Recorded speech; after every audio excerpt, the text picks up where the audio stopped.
Hello, everybody. Pop culture curator here. So good to see you all. We are back for another Wednesday evening, Gilligan's Island. Tonight's going to be a little different. We're going to just cover one episode. Normally we do two episodes, but and I know I have two of them listed in the thumbnail and in the description. But we are just going to do the one episode Voodoo tonight, and then perhaps next week we'll catch up with three episodes. Yeah. But yeah, but for technical reasons in the background, we have to kind of cut it short a little early tonight. I do apologize for that if you were looking forward to two episodes. But like I said, we will get caught up. I promise. How are you doing, Gorillas? It's been kind of a day there. Got kind of tired there. I still gotta go get cat food tonight sometime. Oh, I'm sorry you have to. I hate to see you have to drive out somewhere this late. Yeah, it's fine. Hope your tooth is feeling better. Yeah. Okay, yeah. Like I said, if you ever get around to it, maybe pick up a little bottle of clove oil. That's something you can always put on your tooth that might help numb it a little bit, and it doesn't really taste too bad. I want to say hello to everybody in the chat. Starting with our good friend Lemon Pie. Lemon Pie says hello, Pop. Well, hello, Lemon Pie, and welcome. So good to see you. As well as Taylor Swift, greater than Disney, Star Wars. Hail, hail, Taylor Swift. And Taylor Swift is waving. I think you guys will have a good night. Like I said, tonight's going to be a little shorter, but it's gonna we're gonna have a ball. And it looks like Lemon Pie is offering a drink, which looks really good. Yeah. And hey, Scurvy. Hey, Taylor. And hey, Goyler. Yes. Hello, Ola Gray. Good to see you. Ola Gray says hello, everyone. Yeah. I know it's some of us going through extreme weather. Like right now, outside my house, everything's covered with snow. If I look out my window, I can't even see my car. So yeah, for some of us, of course, my dog wants up there. Stay. Sorry about that. Every time I get online, my dogs immediately want to start picking them up. But all right. So without further ado, let's get this episode and this show on the road, as they say. All right, let me share.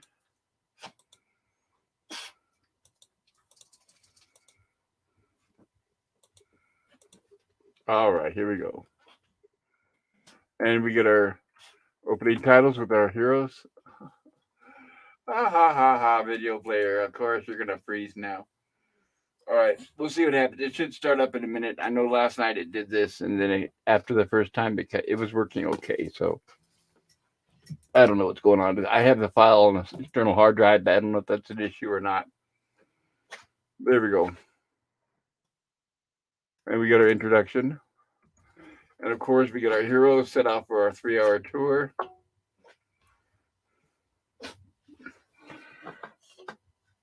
Excuse me. There we go.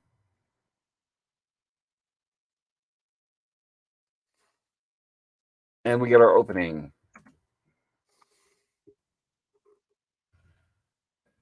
And we have the skipper hollering for Gilligan and searching for him by the lagoon.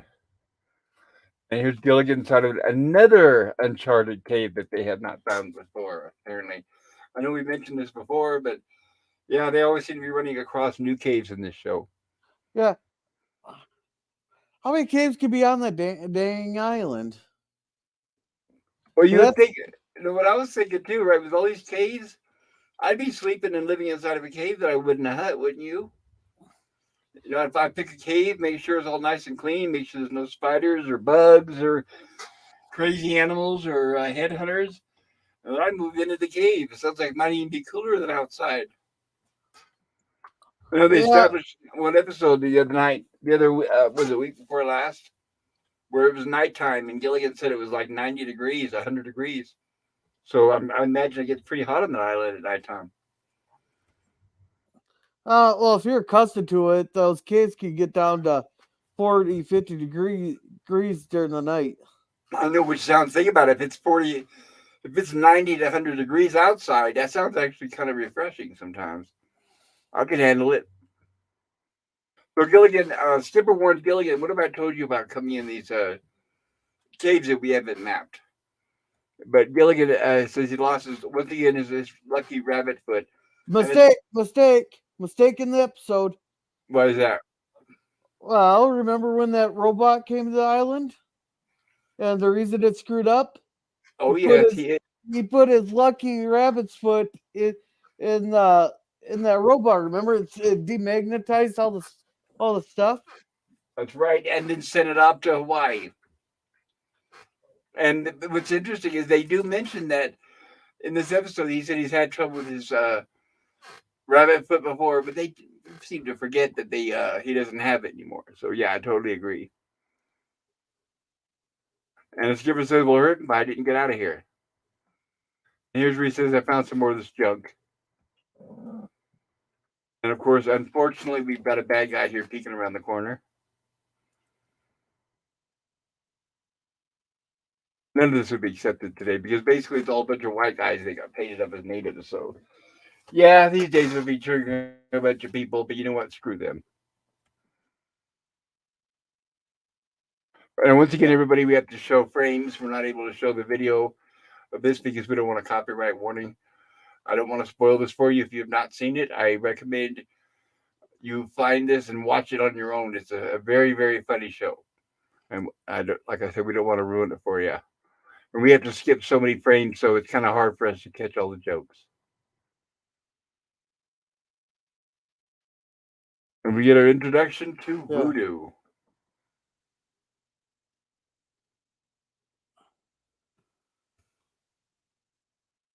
So here's where we have where the professor is admiring these artifacts that Gilligan is digging up. And he's saying that he's giving many of them to Ginger and Marianne. He's basically passing them out to everybody on the island. But he's telling Skipper is, of course, very superstitious, and he's thinking they're all haunted, and he doesn't even want to look at them. So that's the reason why he's got his back turned. The professor is trying to show him the detail, but Skipper doesn't want to look, as you can see there. This little superstition and paranoia again.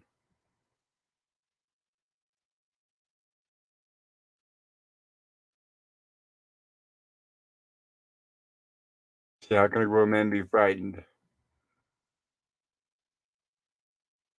Yeah. Now, here the professor says that reminds him of the Mayan stuff or Aztecs, but being in the South Pacific, it's highly unlikely there. Remember that episode where they found that totem pole? Yeah, It probably belonged to that tribe there. I think it was called the Kukapai tribe or Pukaki tribe. something like that. Well, Professor says it's similar. He didn't say it's the exact same. Yeah. Honestly, probably, I'm sure it's made by the prop makers for the show. So, obviously, we doubt that it's worth anything at all. And here's where, of course, Skipper makes a comment about Gilligan's fat head, but Gilligan instead of saying anything, he just looks at Skipper's stomach. I noticed they didn't catch that with the lab track.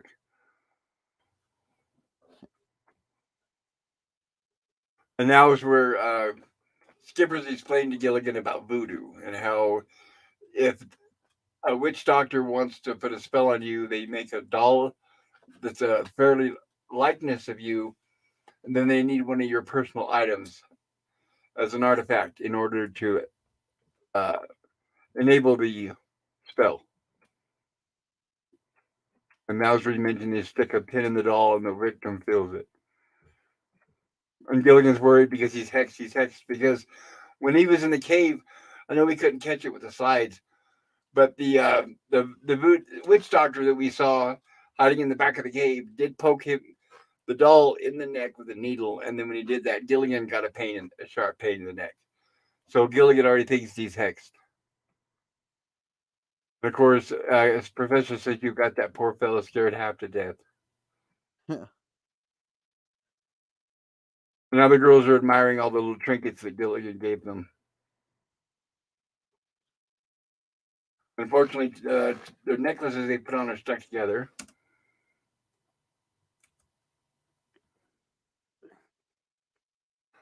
And then Marianne suggests maybe if they stand up together, they can get them unhooked. Now, how did they become together. They're Well, it like, shows it as they're stuck together. It shows a witch doctor. He's looking in the window, and he's got the two dolls of them stuck together. When he removes the dolls from each other, then the girls become unhooked. okay. But I thought in order he had to have a personal possession there, and you can see he is stealing it after he already put them And together. yes, that is a flaw in the script. Yeah. Not condemning it, just Let's pointing it see if I out can there. catch it. See, Okay. once he pulls it apart, then they uh, come apart also. Yeah. And he must have been on that island for quite a while in order to make the dolls for of them all. Well, unless he's really good at it, and it doesn't take him long. And I've got a production note about those dolls as well that I'll be covering. Ooh, I think I know what it is. I think I know what it is. Oh, okay. So here we have Mrs. Howell saying, Thurston, the strangest thing has happened. I left my lipstick on this table, so she also has something missing. And she's asked him, have you seen it? And he said, do I look like that kind of man who would use lipstick? So now we show that the native also has lipstick on, which he's putting on his face. He doesn't know what it is, of course, where he thinks it's war paint. And Mr. Howell also mentions that his wallet is missing. How could that big old case go missing that he has? They claimed was his wallet. Yeah, exactly. You think he'd have chained to his pants. Well, no. You remember a few episodes ago, he grabbed that huge, gigantic case that's about half the size. He goes, "This is my wallet." Right.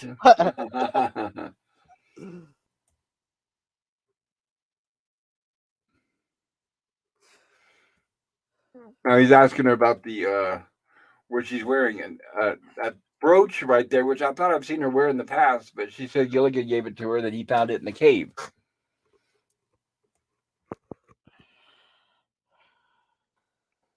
And he says, well, obviously it looks fake, and of course, as a joke, she says anything real would come from Saks Fifth Avenue, but she says Fifth Avenue. Yeah, that'd be Manhattan. They're talking about Fifth Avenue have in Manhattan where Trump resides, right?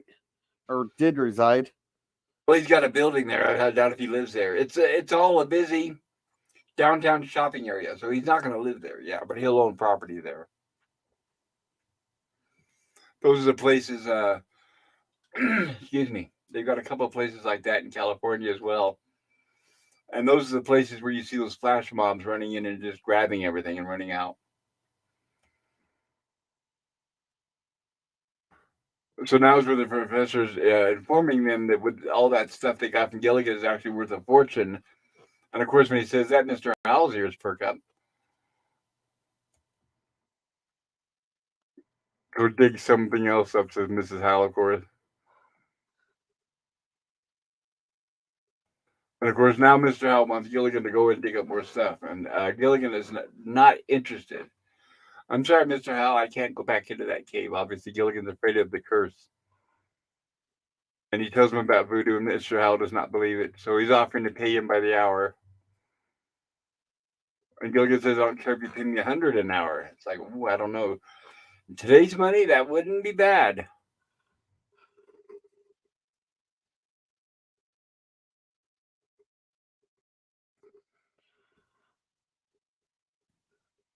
Yeah, yeah, I'd do it for $20 an hour.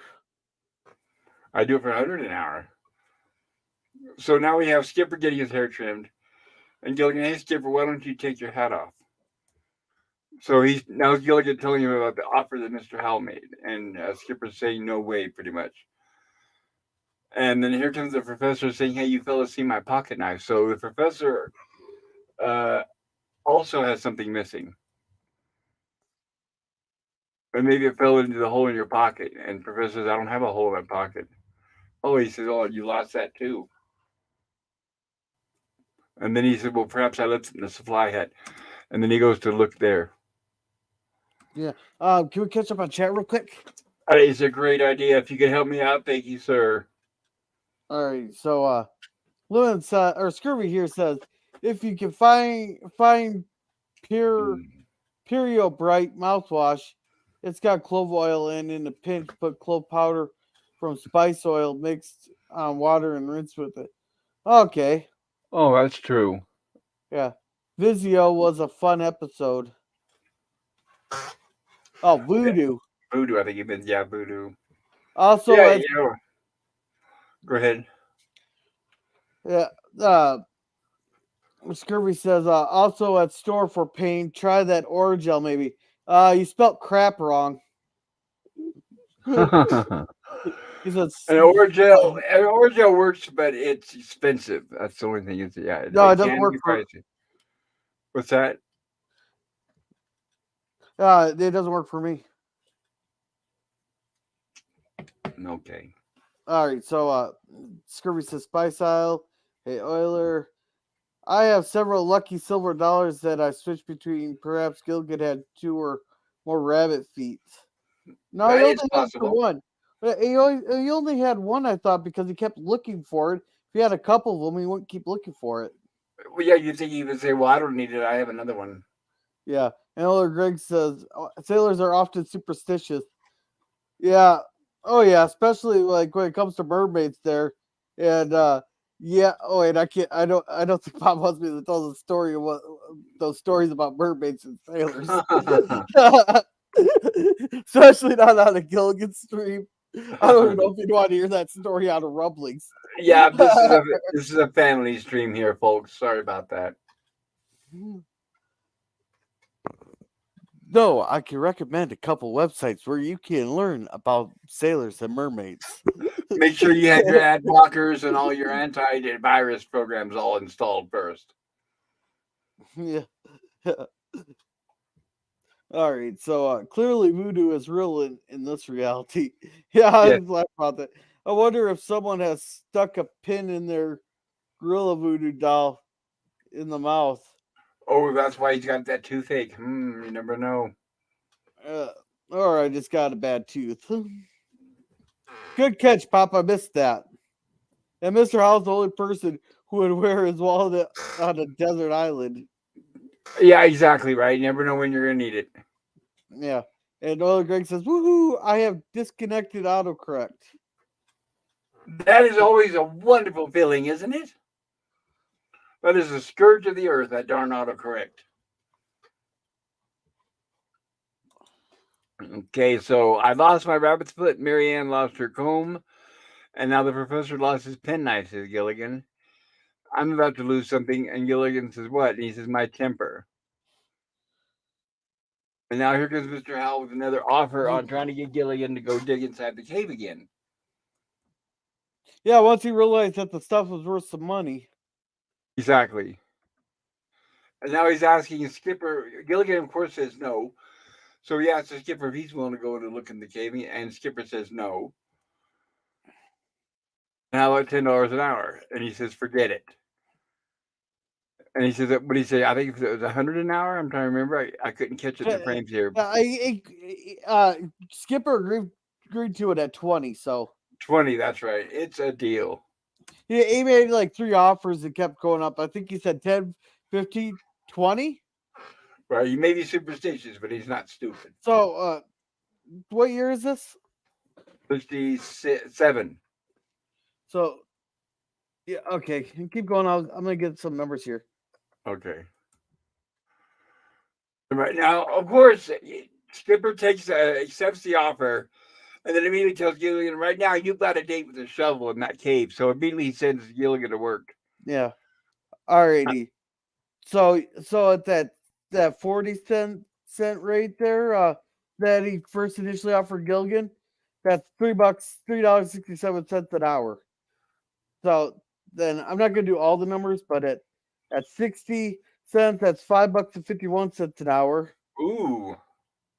At $10, that's $91.84 an hour. No, that's not bad at all. I would accept that. Yeah. $15 an hour, that's $137.76. That's almost enough to live in California. And $20 is $183.68 per hour. Minus taxes. Oh yeah, so California tax rate there do little calculations, carry the one. I can't mention that Texas name. You'll come down to $2 an hour. Right, $2 an hour. Exactly. And but $20 could take the curse off anything. Come on, says the skipper. So they get ready to go on a dig. And we have our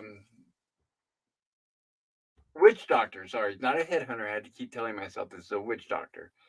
So we get the witch doctor come out again. Yeah, and that is played by Eddie Sky. And he appeared one other time in the series. Oh, thank you. I appreciate that. Yeah, he played in Gilligan's mother-in-law there as Haruki. Oh, and we did already see that episode. I thought he looked familiar. Isn't that the one where the natives came and one of them wanted to marry Gilligan, right? Yeah, I think this is the only other episode that has Voodoo in it. Oh, okay, very cool. So, and this is where this was his opportunity to steal an artifact from the skipper. He took a lock of hair that had been trimmed off. That's why he's all happy. And they're headed over to the cave to do some digging. Gilligan, of course, doesn't want to, but Skipper is very insistent. And Gilligan even says, I'm afraid. Gilligan, I made a deal with Mr. Howell. Now get in there. Poor Gilligan. But Gilligan says, okay, but if you go in with me. So Skipper reluctantly agrees and goes in with him into the cave. Now we get our first look at all the voodoo puppets. Dolls, I guess you could say. Now, interestingly enough, and I know this makes no sense, but at this point, okay, Gilligan told the girls that they need to return all the artifacts because they could be cursed. So the girls are already spooked. So, in a strange turn of events, the professor has the two girls bringing them to the cave to convince them that voodoo is not real. I know it's kind of a strange thing, but oh well, I guess the plot calls for it because the plot's basically trying to get all the castaways together in the cave. So that's their logic. And now he's explaining to them how voodoo and hexes is nothing but superstition.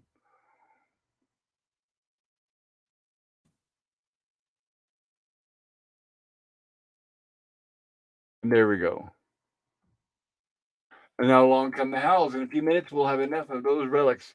So the Howells, not only did that Mr. Howell hire Skipper Gilligan to go look for relics, of course, their greed is taken over and they decide to go hunt for some themselves because remember now, they don't believe in the superstition as well. So they figure all they have to do is go and start digging. And she says, Thurston, aren't you a wee bit nervous about the voodoo and curses and all that sort of thing? No. No spook would dare tangle with Thurston Howell the Third, they said. Yeah. I'm not even sure if they would allow the word spook anymore these days. I think that's another word that's now taboo. After you, my dear. Well, yeah, because it's deemed racist. Yeah, exactly. It was used towards a certain aspect of the population, unfortunately. So I think that's another word that's also been banned because it was weaponized. Okay, now I wanted to share. Here's where I wanted to share trivia about the voodoo dolls. What do you have to say about them, Gorilla? Well, all those voodoo dolls, Sherwood Shorts actually got a hold of them after this episode there. And whenever he did interviews, they're always in the background on a shelf. Oh, very good. Yes, that's exactly what I was going to say. So you've seen those interviews? Oh, no. As part of No? the trivia, I was looking up when I was doing research for the episode. Well, I have seen the interviews and I will be showing them. They are now in the possession of his daughter now that he's passed away. But needless to say, they still belong in the family. But yeah, I will be showing interviews of the various cast members over the years, and you'll see where it shows Sherwood Schwartz sitting in his office, and he's got those dolls. He saved them. I can assure you, I can guarantee you, they would be worth a lot of money if somebody had their hands on them. Of course, it would be illegal; they'd have to be stolen. But considering they're original prop items, they would be worth lots and lots of money. Yeah, and other Greeks here. I just noticed that all the guys have hats except for the professor. Yeah, that's kind of surprising. I don't know why the professor doesn't have a hat. Oh, you're right about that. Yeah, Well, And other Gilligan and Skipper always wear a hat, and Mr. Howell, I would say sometimes, and Professor, I don't think we've ever seen wear a hat. yeah, I don't know if that and is in the Gilligan or not. yeah, and other Greg says Ginger Doll is hot. Hey, you spelt Marianne wrong. And I would also say Ginger's doll is built very well too.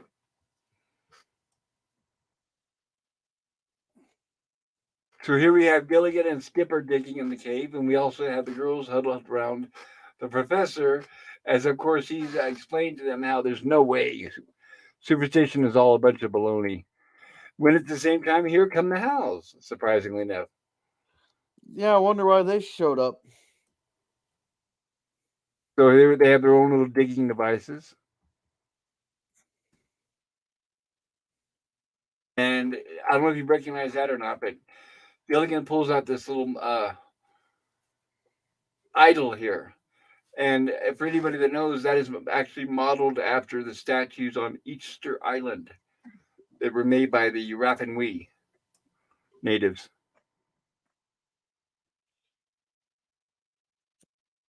So now we have the witch doctor, of course, uh, poking the various dolls and giving each.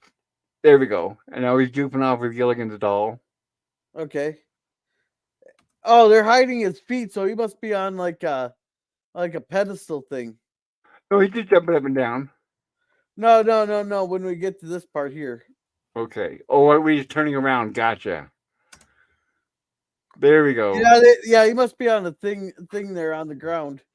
Yes, I think that they call it a lazy Susan. Okay, and And I want to welcome. admit, go ahead. Oops, sorry. Welcome to Man of Many Words, their Cody guy. Hello, hello, Cody guy. Good to see you. And I want to mention too about the previous scene here that with Gilligan spinning.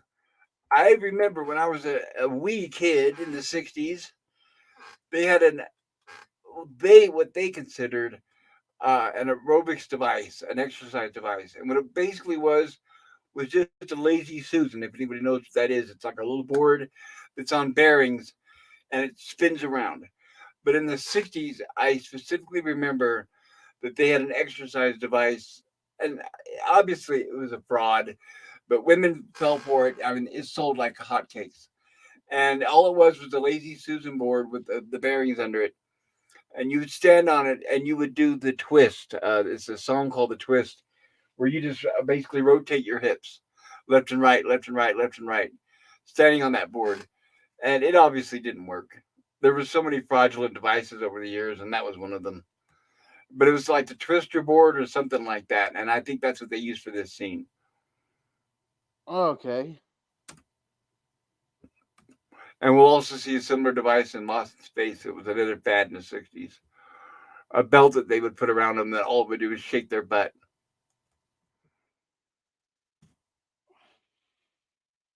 And of course, Gilligan's going on, and the rich doctor is really enjoying himself. Fortunately, he finally stopped spinning the doll, and they think Gilligan's gone crazy. And unfortunately, Gilligan's trying to explain to him that he had any control over himself.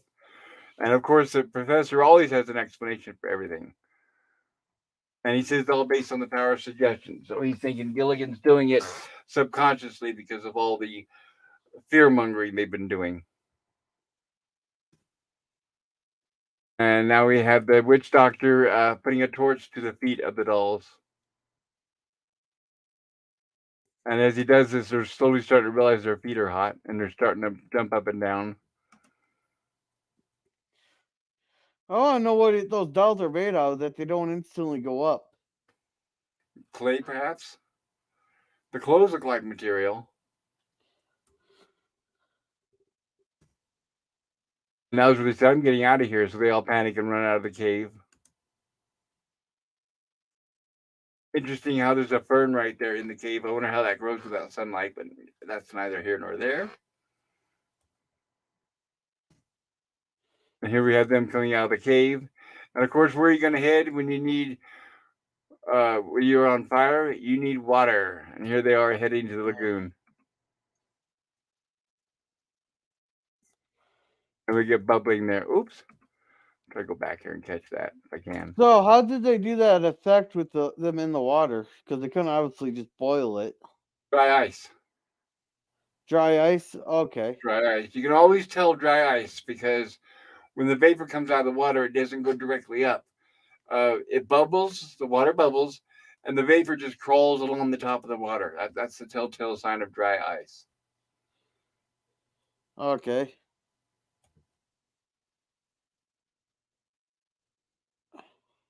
And Gilligan's noticing that he had a whole bird in the bottom of his shoe, right to the bottom of my sneaker. And Skipper's Yeah. telling him they're pretty much in desperation. Go ahead. Yeah. But would their shoes already be worn out for being on the island for at least 3 years? Right. Well, I was thinking about that too. Yes, they've been on the island for 3 years, but at least I guess you wouldn't wear out the sole very fast because if you're walking on sand, it's better than like asphalt and concrete. But yeah, you're right. Those shoes are not going to last forever. And we know that they know how to make homemade and handmade rubber, but making shoes are a whole completely different bag.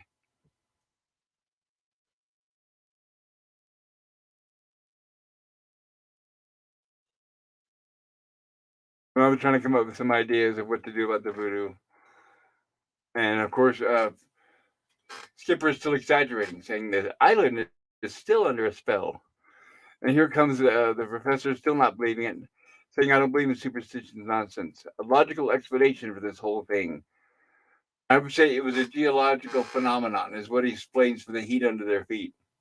Which kind of does make sense. If I was a logical mind, I would say the same thing, a geological phenomenon. Perhaps maybe there was like a volcano or something underneath. See, volcano activity resulting in the concentration of heat. That makes sense to me. There's only one thing I don't understand. Of course, says Gilligan. How come it was so hot? Right? How come the ground got so hot underneath our feet? But that's one thing for sure. Is Skipper says is I know something about voodoo, and what's been happening is voodoo with a capital V. Oh, by the way, have you ever seen any movie or horror movie about voodoo where they take it seriously, Gorilla? Any movie?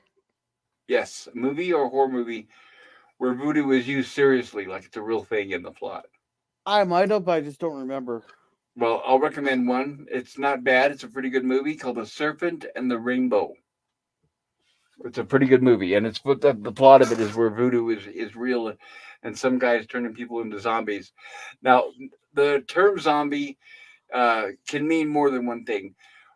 With voodoo culture, what zombie means is more like brainwashed, to where the zombie in question follows the bidding of whoever the master is, but it's like a vegetable, mentally like a vegetable. It doesn't talk or speak.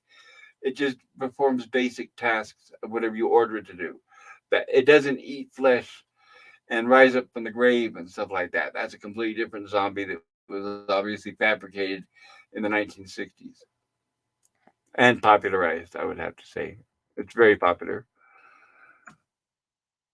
Here we go with the professor. It's now his turn to feel the effects. This island must be full of evil influences, says the skipper. And I do not believe in evil spirits, says the professor. And as he does that, the witch doctor puts a spell on the doll, and Professor immediately freezes. And Skipper and Gilligan are continue talking, and Skipper doesn't notice because he has his back to the professor. But Gilligan notices that for some reason now the professor's acting strange. Yeah. I would hate to have that. To Have have what? that, where you'd have to stand still for a long periods of time. I hope the scene was very, very fast. Yes, it is not. It is not very comfortable, and you're right. They have to hold absolutely still. And Yeah. yes, that's why they don't show him on camera a lot. So like Okay. right now, he's not on camera. And of course, as we, the viewing audience, I remember even as a kid, I noticed even without high definition, you can't see him blink every now and then. That's almost hard to avoid. But a lot of times, like if anybody's watched Bewitched, they have many scenes where they have the actors frozen, and on Bewitched they're not allowed to blink. So they were very stipulating there. Okay. Let's catch up on chat real quick. Scurvy says, Good "Come idea. on." He says, "Come on, baby, let's do the twist." Right. It's an old Scur- song by a guy named Chubby Checker. yeah, Scurvy bet. I bet Scurvy didn't think I knew that song. And other Greg says, "I remember the exercise device that hooked up to the doorknob in your legs. Cheap and useless, but popular for a while." The big housewives, and no offense to that, I'm not trying to upset anybody, but they would have those dumb commercials on TV, and they would buy almost everything they seesaw. Yeah. And other Greg says, "Cave scene without the spider. Boo." Oh, we're getting I'm booed, so I sorry guess. about that. Yeah, I'm sorry to disappoint you, but we do not get the spider this week. And Greg or not, or LDG, welcome. He says, "Damn it, I'm late." Yep, that'll That's be quite all right, LDG, yeah, sir. It's still good to yeah. see you anyway. No, it's not all right, LDG. We started at 9. That's $1 per minute you're late. So let's see, 30. That'll be $37 there, LDG. But you do get a discount because tonight we're only covering one episode instead of two. Okay, So you so 20 fifty bucks. percent off. Yeah, fifty Yeah, percent off. 20. The There you 20 go. bucks. All right, LDG said, "Chicote." And I'm LOL. one of the and LDG. If you were there last night, I apologize for on my stream. There. Now, okay. So now we have Gilligan and Skipper. Notice that this professor is not moving, and that is definitely not normal. I didn't know he could sleep standing up, says Gilligan. Oh yeah, his eyes are open because yeah, the professor tried snapping his fingers, and that has no effect on him.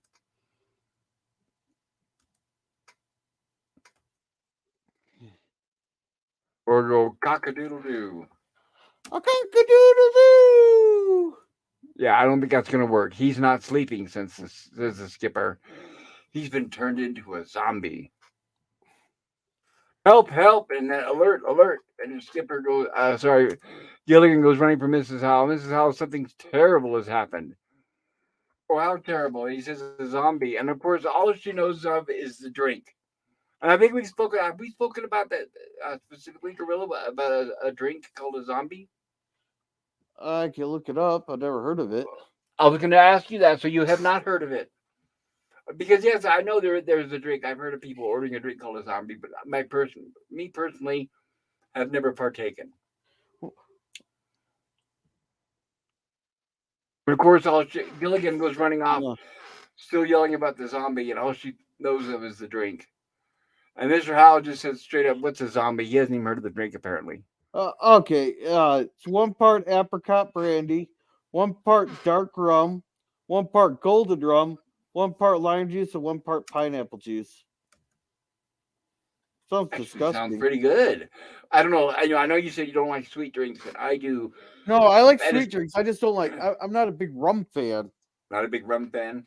Well, if you were gonna mix a drink, if somebody said to you, if you said, "Hey, would you like something? A drink? I have a little bar here," and they said, "Well, yeah, just make it sweet. Whatever, just make it sweet." What would you use for the alcohol part of it if you weren't going to use rum? My go-to drinks are actually horny parrots. Is that like rum or whiskey or vodka? It has Malibu, peach schnapps, cranberry Oh, juice, and so pineapple juice.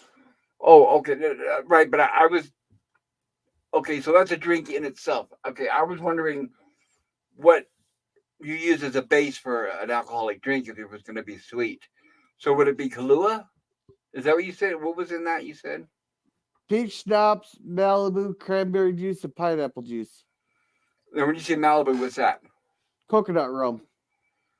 Oh, well, there's rum. Yeah, but it's a clear rum, not a dark rum. Oh, so now we're narrowing it down. So you prefer the clear rums and not the dark ones. Is that right? Right. Because I got some Okay. spiced rum on top of the fridge there. And if I do open panels there, if you guys want to see me puke for $10, I'll take a shot. You can see me puke. Well, if I was going to be puking, I'd be charging a lot more than that. Hey. I'm a cheap bastard, and people want cheap entertainment. There you go. But usually after you puke, that's usually the last drink for the night, right? Oh hell no! I know so many people who want to see it like 5 or 6 times. Oh, so you're just making room for more. Okay. Yeah.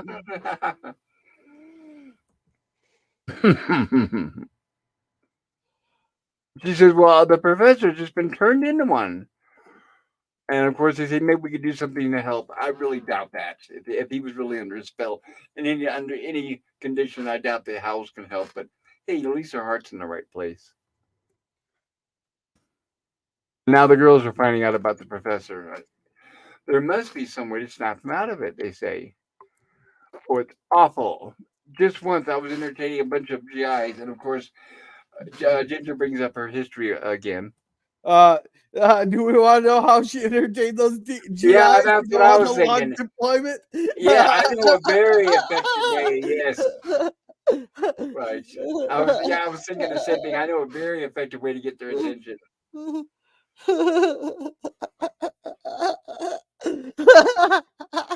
Especially with that body of hers, I'll put it that way.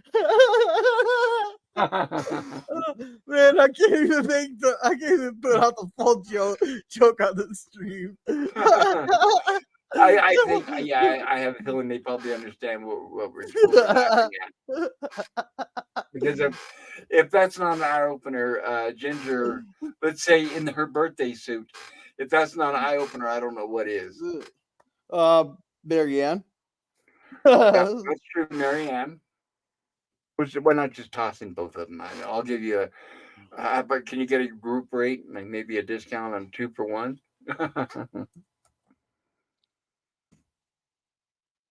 There we go. Let's see how that works. Oh my goodness, that doesn't have effect over the professor, the poor man.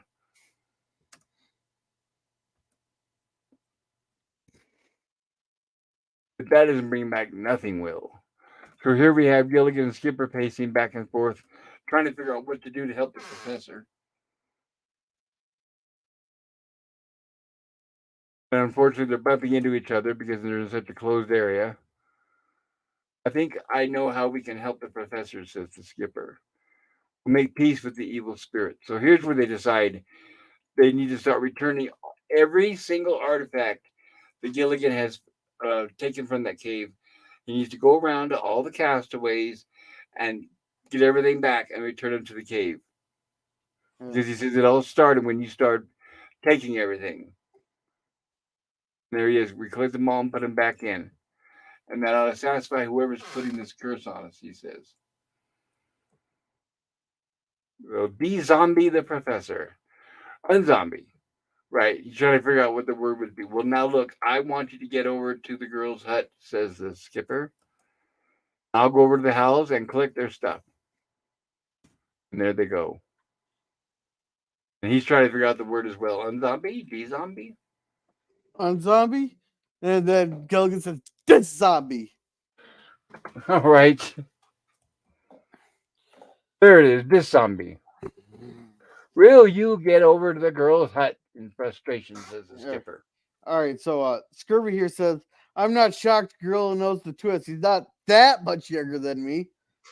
Well, Scurvy, I'm only 18. That's right. 18 going on 32. And Scurvy says, "Pop, you actually managed a literal tower of panelists very well for quite some time." Last night, yes, that was quite a handful.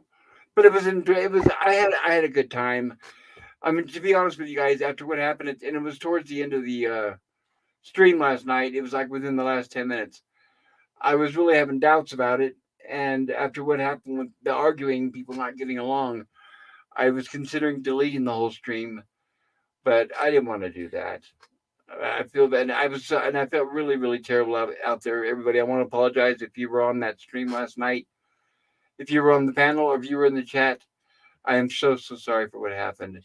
And the last thing I wanted to do was for anyone to be disrespected. So please forgive me for what happened. And I'm going to set down some ground rules. And I know I've said this before, and I've been a pushover, but I'm not going to do it anymore. I'm not going to let people take advantage of me or the other people on the stream. So I do. Please accept my apologies, everybody, and please don't let that discourage you from coming to my streams. All right, so let's see. Scurry says you can turn a vodka-based drink sweet if even if you use the right things. Okay. Okay. And Greg says Gorilla doesn't drink rum. He drinks rum. Now, I consider Malibu. Uh, I don't consider that rum because it's clear. But when you get that spiced rum, then that just ugh. Ugh. So that says it all right there in one word. Ugh. Yeah. And other Greg says I saw him blink. All right, we're all caught up with chat. All right. Did you hear me last night when I was mentioning the booze that I bought? Yeah. Okay. Then I'm not going to repeat myself. Here we go. So here they have the artifacts. Gilligan has them all collected and bundled up in his arms. And they're outside the cave. And Skipper says, okay, now you go in and I'll wait here. Of course, he's going to look for an excuse to stay outside. And he's nervously pacing, of course. And we have Gilligan return. Yeah, it's very honorable that Gilligan didn't take any of that money that Mr. Howell left. I know. Yeah, I was going to mention that. Thank you. Yeah, we had to kind of breeze over that. But when, after what happened with the flames under their feet, that convinced the Howells that, yes, something's going on, that they must be under some sort of curse. So what happened was each of them was going into the cave and trying to leave something to alleviate the problems with whoever's casting spells. And when they were doing that, Mr. Howell brought a big wad of cash wrapped up in a rubber band, and he put it on top of the rock inside the cave and left. And then later it showed the witch doctor grab the roll of cash, look at it, stare at it, turn it around in his hand, and then he took off the rubber band, tossed the money aside, and then started playing with the rubber band. So, yeah, the witch doctor was not interested in the money, but he definitely had a great time with the rubber band. So when Gilligan goes in there in this previous scene here to return all the artifacts, when he's walking in, he notices the money on the bottom of the floor, and this is what Gorilla was talking about. He notices the money laying on the floor, but he just sees it and then continues walking, drops the artifacts, and then leaves the cave rather than trying to pick up the money, which I thought was an interesting choice. But I guess in a way it makes sense because Gilligan's probably going to realize where the money came from and realize that he doesn't want to upset whatever the spirits are or whoever the spirits are, perhaps. But of course, that's my mind trying to fill in the plot holes. So I apologize for that, guys. Well, did you put everything back? Is everything all right? Says the skipper. And he says, yes, I did a wonderful. I really feel really better already. And he said, let's get out of here, Skipper. It's really spooky. And now we have the witch doctor with the Skipper doll. And now, of course, what's happening is the witch doctor is tickling the doll. And because of that, the Skipper is laughing uncontrollably. Yeah. Hey, welcome, Jim. Hello, Jim. I hope you were doing well, sir. LLC Good to see you. Protection. Absolutely. Good to see you, Jim. And of course, Gilligan's like, what's the joke? What's so funny, Skipper? Let me in on it. And the skipper just continues laughing because remember now he's being tickled with a feather. There we go. I'm trying to show you guys a little bit more so you can understand what's going on. I've just got to be really careful about the stupid copyright warnings. They're such a pain in the neck. Yeah.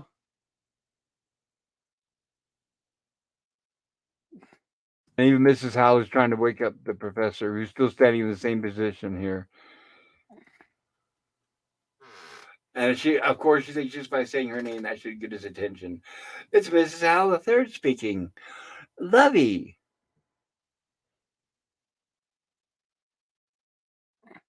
You remember we were shipwrecked together, talking in the past tense. And she says, if you're not a zombie, nod once. Well, I'm afraid if he's a zombie, he's not going to be able to nod at all.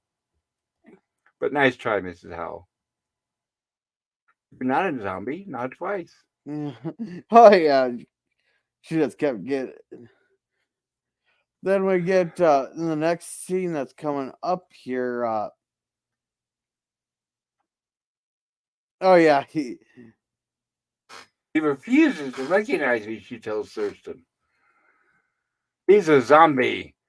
Yeah, well, come along to the cave. So now they're going to head over to the cave too. Everyone's going to congregate back at the cave again because they're all trying to figure out how to get rid of this curse.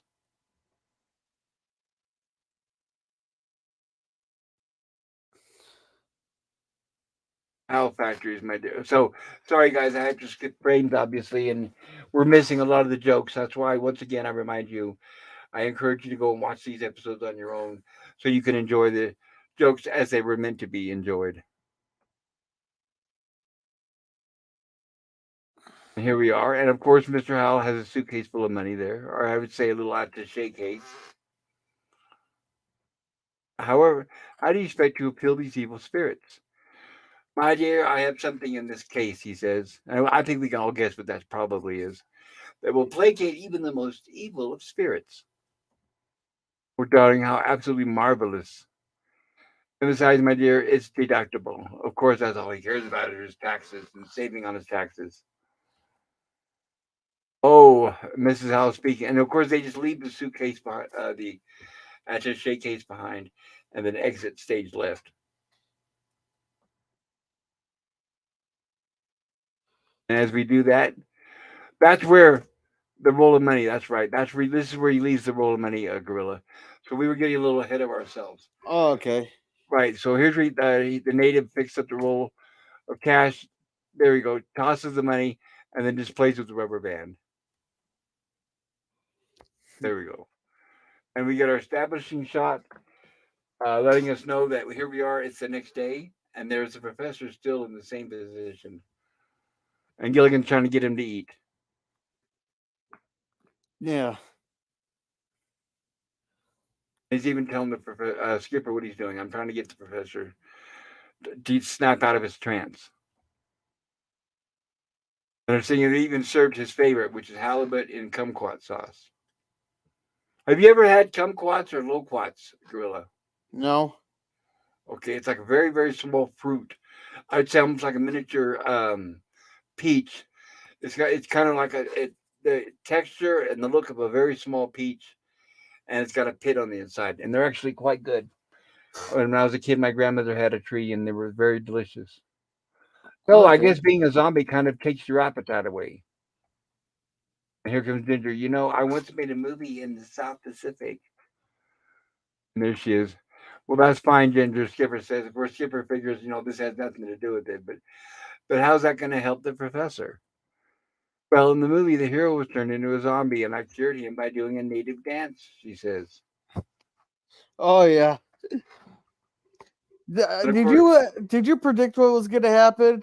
yeah, Or I think I kind of did. But honestly, I've seen this episode even when I was a kid. I don't know when I was a kid if I predicted what was going to happen, but from seeing this before, yes, I do remember. Unfortunately, yeah. that's the only problem is it's kind of a spoiler for me because I've seen it before, but I still enjoy it every time. And Skipper's Gilligan says, "I'm not sure he's in the mood to dance, but you can sure ask him." And of course, she says, "I didn't mean for him to dance. I'm going to do a dance for him." And they said, "Well, it might work, Skipper." So they figured it's worth a try. So here we have Gilligan playing the bongos, looking ridiculous. And here we have Ginger comes out in this wonderful native looking dress here, grass skirt.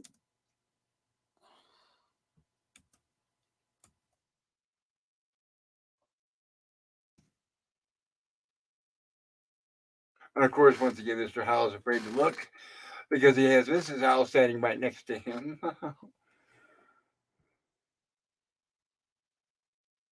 And Ginger continues. It's funny because watching this show, when it comes to beauty, they're always highlighting Ginger's beauty. Marianne's a simple one, the girl next door, the girl on the farm. And whenever there's a scene that requires one of them to act beautiful, show off their beauty, any of that, it's always Ginger. But it's ironic because in real life, as we all know, Marianne is the one that won Miss Arizona. She was the one who was on her way to win Miss America. So between the two, she's the one that's actually won awards for her beauty. So I think that's very interesting. Yeah. There we got a big old storm brew up. That's right. As Ginger's doing her dancing, oh, help, Gilligan, stop, she says. And now she realizes, is it working? Gilligan asks. She says, oh, I'm sorry, I've made a terrible mistake. It was from a picture called The Rain Dancers of Rango. So she's accidentally doing a rain dance, unfortunately. Like it's really, it works, like, of course, it's all superstition, but it works for laughs. Yeah. And they figure, oh, nope, it's time to run inside. Yeah, Unfortunately, they leave the professor out in the rain. yeah,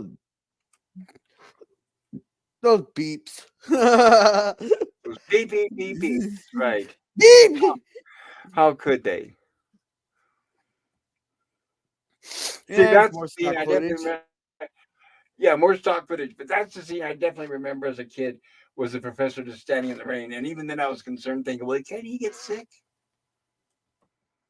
Me, I would get sick, I'm sure, if I get out if it's cold. Now, if it's a tropical hot rain, because this is the area of Hawaii, well, then maybe I wouldn't get so sick. But in cold rain, yeah, I'd be concerned. Yeah, well, those evil spirits must be working overtime, they say. And I'll tell you one thing: isn't that pin one of the relics? So here's they notice that Marianne's wearing a pin on her suspenders, and Skipper spots it. Isn't that one of the relics? And she says, "Well, yes." Well, but it should be going back. Skipper tells her everything back. We can't keep a single thing. He says, "Yes, I'll go back with the rest of them." One teensy weensy little pin would hurt. She thought maybe nobody would notice, and put that back with the rest of them. So he orders her to go back to the cave and return the pin. And of course, he says, Gilligan, you return it. And he says, me? Why me? Why always me? Why can't we both go? Why can't I keep an eye on the? Because Skipper says, you need to go so I can keep an eye on the professor. And Gilligan says, well, why can't I keep an eye on the professor? He says, because you'll be busy going back to the cave. And Gilligan says, oh, yeah, that's it. You're right. Very easy to convince Gilligan. And I would have to say, using logic, I don't like to order Gilligan around because I love Gilligan. But I would say, well, Gilligan, you're the one that did not return the pin to the cave, so it is your responsibility. And he says, besides, just make it quick, which is what he does. Now, this is the scene we were talking about with Gilligan and the Howell's money. So Gilligan enters the cave. He does see the money on the floor right there. See? He just walked past it, but he doesn't seem to really do anything with it. And he replaces the pin on the rock. And he starts to exit. And as he does that, lo and behold, look what's up on the shelf there. Well, it's a shelf of rocks. But he does see the dolls, and also next to each doll, right in front of it, you can see the artifact for each of the castaways that the Voodoo Doctor stole. So very wisely, Gilligan starts rounding up all the dolls and all the personal items of each of the castaways and takes them with him, which is a smart move, Gilligan, I'd have to say. So this is an episode where Gilligan does save the day.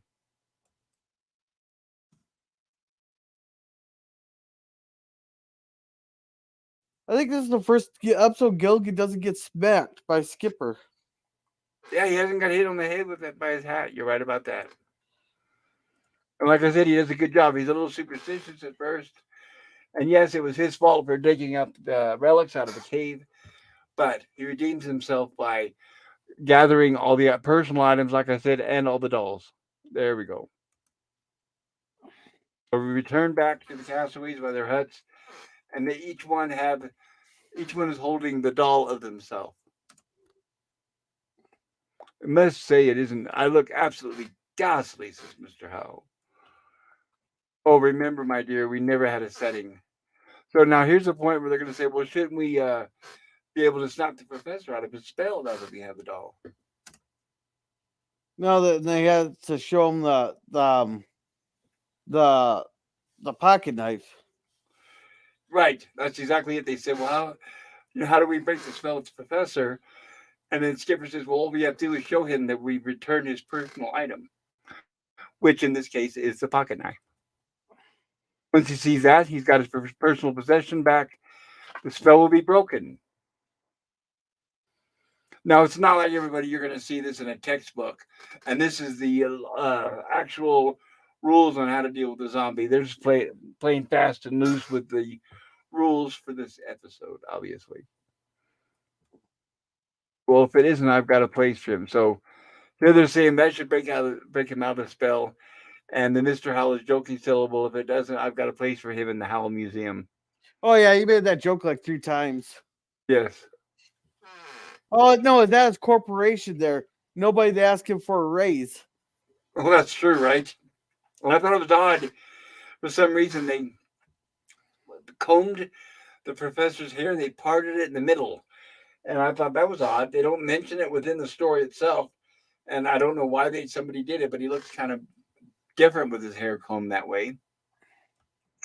So maybe they're trying to hint that the girls combed his hair for him because he had been out in the rain the night before. Time after time after time, says the skipper.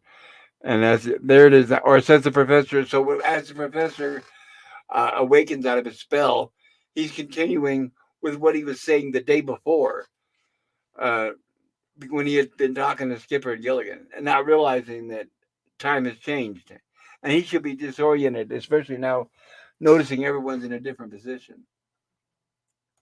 And he's still telling them that voodoo spells and zombies are ridiculous, and are all figments of their imagination. Well, there was another source of cheap labor, says Mr. Howell. Yeah. Yeah, and welcome Daniel's Hot Topics. He says there's a spell in this episode. I never knew the supernatural was in an episode of Gilligan's Island. That's Yeah, right. there's a couple voodoo episodes here. Yes, they did get caught under a spell, Daniel. And so good to see you. Hope you're doing well, sir. And Skipper says, Professor is pretty much, what am I doing here? And Professor Skipper says, well, believe it or not, Professor, for the last 24 hours, you've been a zombie. Not that is nothing but native. And of course, he still doesn't even believe it. That is nothing but native superstition, says the professor. There is no such thing as witch doctors. And as he's explaining this, he says, by the way, how did I get wet? And now they start laughing.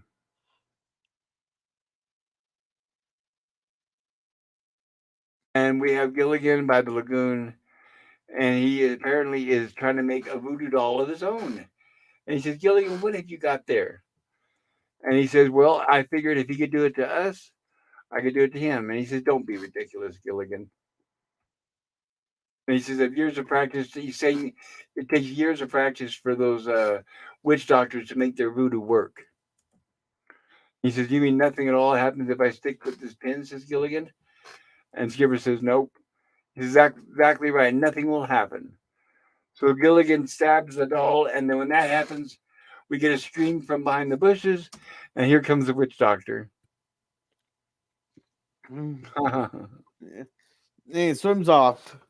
Right, at super speed, of course. Yeah. Now this is one of the few episodes I actually remember as a kid, but I didn't remember the details.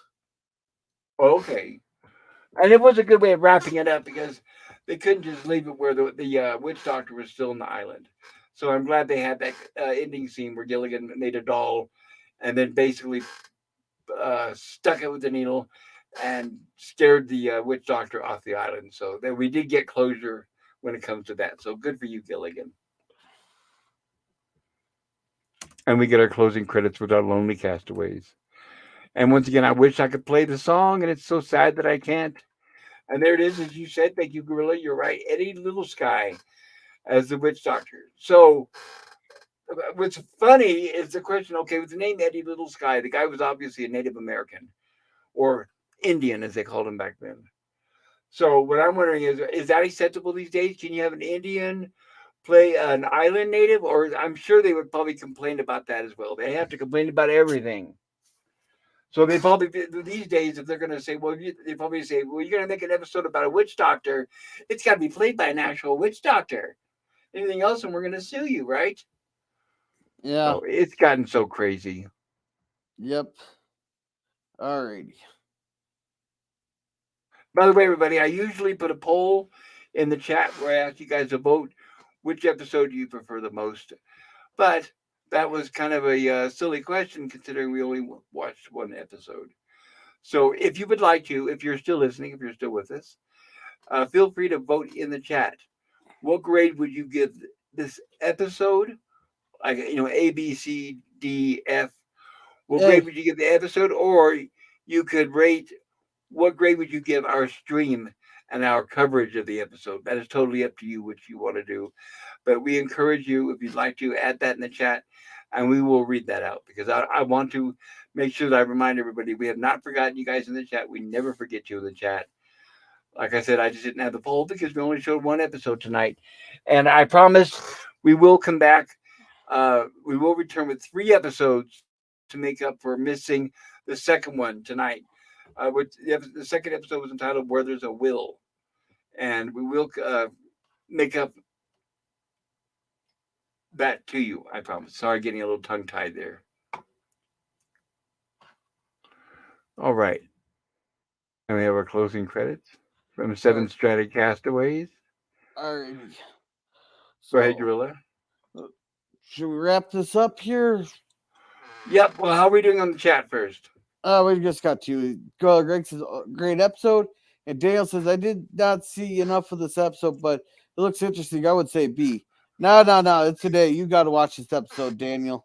Yeah, Daniel, we Today. recommend it. It's a very good one. I would say it's in one of the best of Gilligan's Island. Put it this way, I've seen all of Gilligan's Island, and this is one of the ones I remember. Not the details, but it's one of the ones I remember. Yes, it does. And I feel bad about not being able to cover both episodes tonight, guys. But like I said, I promise you guys we will return and we will make up for that in abundance. Yeah. But yes, and Gorilla, you said you'd give this episode an A? Yep. I would have to agree with you as well. I give the episode an A. I thought it was funny. I really appreciate, because you have a very limited options here as far as storytelling goes. Because what it is, you've got the same 7 stranded castaways stranded on the same island every week. But I like the unique ideas they come up with for the storylines. So it's always refreshing and it's always entertaining, in my opinion. So absolutely, I give this an A. And I would say, once again, I recommend everybody, if you have not seen this episode on your own, please do watch it. It is available. You can find it on Soap Today. There's a few websites that sometimes will kind of point you guys towards to watch these things for free so you don't have to pay for them. So if you don't have a physical copy, try to watch it on one of these sites we recommend. If you don't know what I'm talking about when it comes to a streaming site to watch it for free, you can always feel free to ask. You can ask in the chat. You can ask a question in my community tab. You can ask Gorilla on any one of his streams when he does his streams on his channel, and we will always steer you to the right direction, I promise. Yeah. Alrighty. But I got to get going here, Pop. Tell us about your channel real quick. All right. Tomorrow we are, for Cringe Stock, we're watching Slave Girls from Beyond Infinity there. I won't be having anything Saturday or Friday or Saturday. Then Sunday, hopefully, we'll have